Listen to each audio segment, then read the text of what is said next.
Hello everyone, welcome back to our channel Edushower. आज का हमारा टॉपिक रहेगा इडियम्स एंड फ्रेजेस। जो लोग नए हैं मेरे चैनल में, मैं बता देना चाहता हूं कि इस चैनल में हम जनरल अवेयरनेस, कॉन्स्टिट्यूशन, इंग्लिश और भी बहुत सारे टॉपिक के ऊपर जो इंपॉर्टेंट सवाल है टॉपिक के हम डिस्कस करते हैं। ठीक है, तो बिना किसी देरी के हम आज का जो टॉपिक है इडियम्स एंड फ्रेजेस शुरुआत कर देते हैं। ओके, तो नंबर 1, एब्सेंट माइंडेड।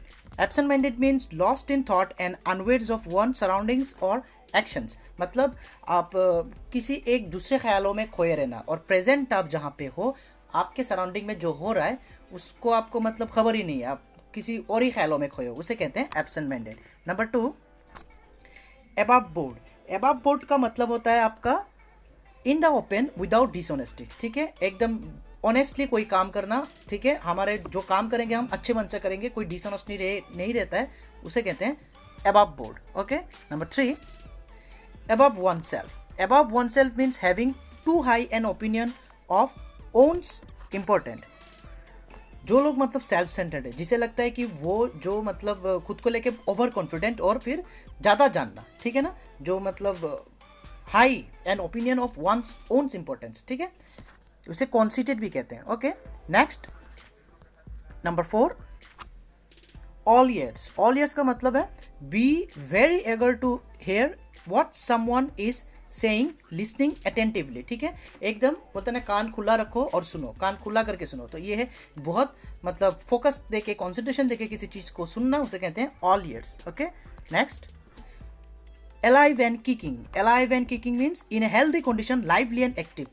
ठीक है, आपको पता चल गया होगा हेल्दी कंडीशन में रहना, फिट रहना और काफी एक्टिव रहना, फ्रेजाइल रहना। ओके, उसे कहते हैं alive and kicking। Number 6, all eyes and ears। all eyes and ears मतलब listening and watching eagerly and attentively। ठीक है, थोड़ी देर पहले जो हमें मिला था। ठीक है, all ears open, उसी तरह all eyes and कान और आंखों को खुला करके कोई भी एक काम करो, है कि नहीं, पूरा attentively कंसंट्रेशन देके फोकस होकर कोई काम को करना। ठीक है, सुनना और देखना अच्छे तरह से। Number 7, all in। all in means exhausted, everything included। Okay, all in मत जैसे पूरा थकान हो जाना, कोई काम करके पूरा थक जाना। ठीक है, कहीं लंबा एक वॉक करके आप पूरा थक जाते हो, एग्जॉस्टेड हो जाते हो। एग्जॉस्टेड जो हम जो कहते हैं उसे कहते हैं ऑल इन, और एक नाम। Number 8, all set. All set means prepared in a ready position. Okay, आप तैयार हो। ठीक है, आप प्रिपेयर हो कोई भी एक काम करने के लिए और या फिर कुछ भी करने के लिए। When you are all prepared और in a ready position, then it's known as what, all set. Number 9, apple of one's eye. Apple of one's eye का मतलब हो गया फेवरेट और पर्टिकुलरली प्रेफर्ड समथिंग और somebody मच लव्ड। ठीक है, बोलते हैं ना आंखों का ताड़ा जिसे कहते हैं, अरे वो तो उसका आंखों का ताड़ा है। ठीक है ना, तो उसे कहते हैं the apples of one eye.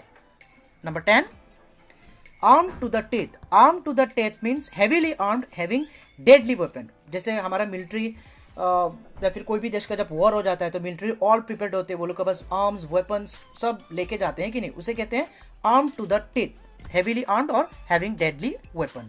Number 11, up in arms. Up in arms का मतलब प्रोटेस्ट एंग्रीली। ठीक है, प्रोटेस्ट करना काफी गुस्से में, उसे कहते हैं अप इन आर्म्स। नंबर 12,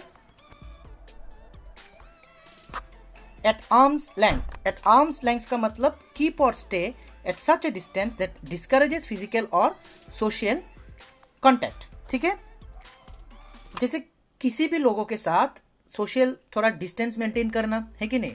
जैसे कोई भी एक वायरस आ गया, जैसे कोविड-19 अभी जैसे चल रहा है, तो फिर हम सोशल डिस्टेंस मेंटेन कर रहे हैं, उसे कहते हैं एट आर्म्स लेंथ भी हम कह सकते हैं। Number 13, have an axe to grind। have an axe to grind means to have a strong personal opinion about something or a strong reason to do something और want it done।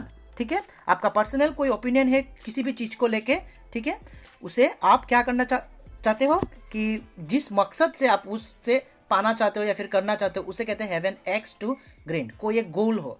ठीक है, to have a strong personal opinion about something और a strong reason to do something और want it done, कोई चीज को करने के लिए कोई मकसद, कोई गोल। ठीक है ना, उसे कहते हैं have an axe to grind. Number 14, back biting. ये आपने वर्ड सुना होगा, back biting means to speak of spitefully और slanderously about somebody in his, her और देयर एब्सेंस। ठीक है, किसी की मतलब एब्सेंस में किसी के जब वो मौजूद ना हो उसके पीछे कोई बात करना, है कि नहीं। बुराइयाँ हो फिर अच्छा जो भी हो, मैक्सिमम ये निगेटिव सेंस ही बताता है, ठीक है। किसी के एब्सेंस में किसी का बात करना उसे कहते हैं बैक बाइटिंग, ठीक है। Number 15, backhanded compliment. Backhanded compliment means words that may seem to express admiration but are and may be intended as an insult and inadvertent compliment. मतलब कोई भी एक बात को आप सरकास्टिकली मतलब बोलना, मतलब किसी के ऐसा बात बोलना, ऐसे तारीफ करना उस तरीके से, पर आप तारीफ करना नहीं चाहते, आप उसका इंसल्ट कर रहे हो, है कि नहीं। हम ऐसा होता है ना, ऐसे सिचुएशन में आप आए होंगे तो फिर ऐसा लगता है कि वो तारीफ करता है हमारा, पर मतलब पिंच मार के कोई बात बोलना, है कि नहीं। तो words that may seem to express admiration but are and may be intended as insult and inadvertent compliment, उसे कहते हैं बैक हैंडेड कॉम्प्लीमेंट, ठीक है। कॉम्प्लीमेंट है पर नेगेटिव सेंस है, वो इंसल्ट करने के लिए बोला गया है। नंबर 16, बैक और रिमोट. बैक और remote means a very remote and इनएसेसिबल place.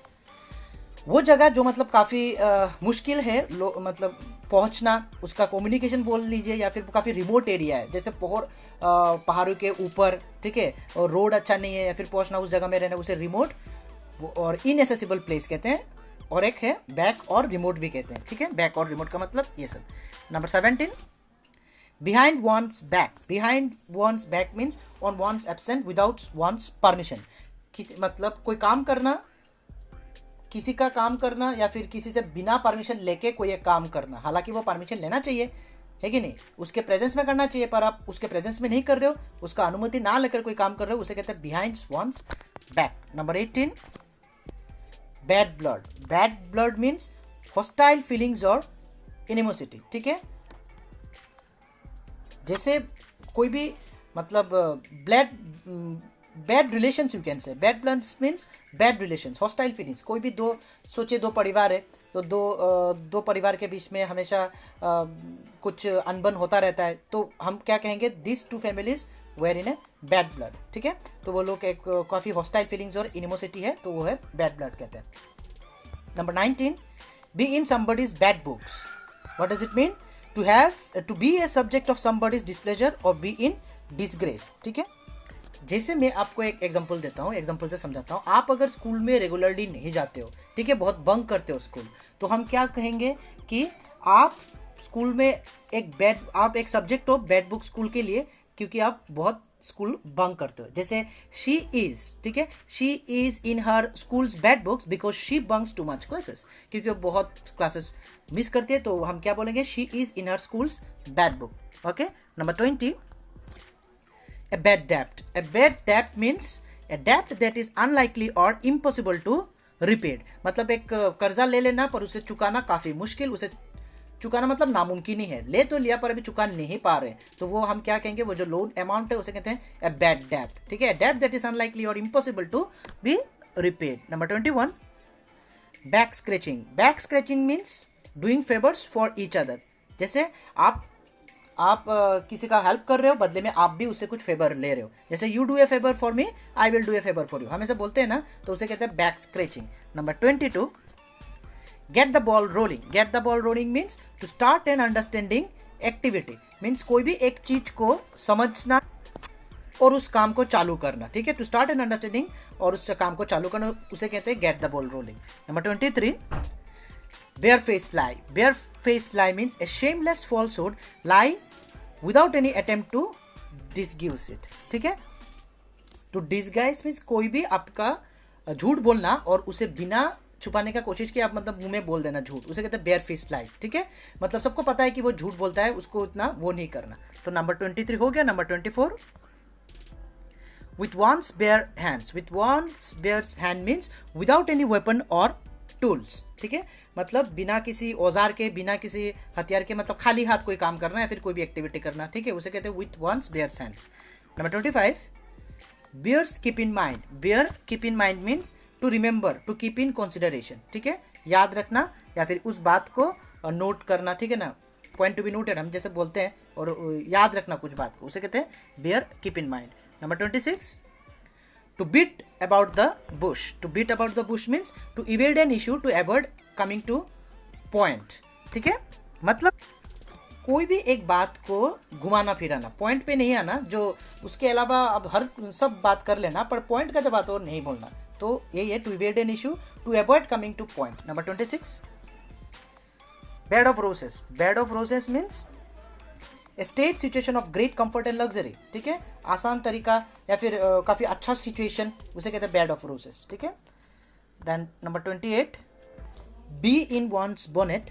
इसका मतलब हो गया to be obsessed about an idea और एन नोशन सेंटेंस। कोई भी एक आइडिया या फिर कोई भी एक सेंटेंस को लेके आप मतलब खारिज करते हो, आपको काफ़ी परेशानी होती है, आप एकदम नहीं मानते हो, वो हो गया आपका to be obsessed about an idea और an notion sentence. Number 29, be the best bet. What does it mean? Bet chance for success, the option that is most likely to succeed, ठीक है, कोई भी एक ऑप्शन जो आपको लगता है कि वो सक्सेसफुल होगा, the option that is most likely to be succeed भी कह सकते हैं, या फिर बेट चांस फॉर सक्सेस, ठीक है, उसे कहते हैं बी द बेस्ट बैट।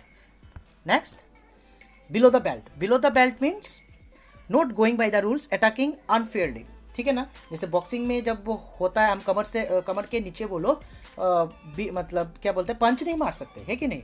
तो फिर कोई भी एक गेम होता है तो उसके रूल के हिसाब से खेला जाता है, पर अगर रूल्स के हिसाब से ना खेला जाए तो उसे कहते हैं below the belt, not going by the rules या अटैकिंग अनफेयरली। सो गाइस, आज के लिए इतना ही। 30 इडियम्स एंड फ्रेजेस आज हमने डिस्कस किए हैं। ये पार्ट 1 रहेगा, पार्ट 2, पार्ट 3, पार्ट 4 ऐसे मैं बनाऊंगा। अगर आपको फ्यूचर में ऐसे इन्फॉर्मेटिव वीडियोस देखना है तो फिर मेरे चैनल को सब्सक्राइब कर लीजिए, लाइक शेयर करना बिल्कुल मत भूलिएगा। फेसबुक मेरा पेज है जिसका नाम है एडुजेनेसिस पोर्टल, उसको जाके आप लाइक कर दीजिए। और ये वीडियो अगर आपको अच्छा लगा तो फिर हमारा चैनल जो है एडू शावर, वो भी आप सब्सक्राइब कर दीजिए। So thank you very much.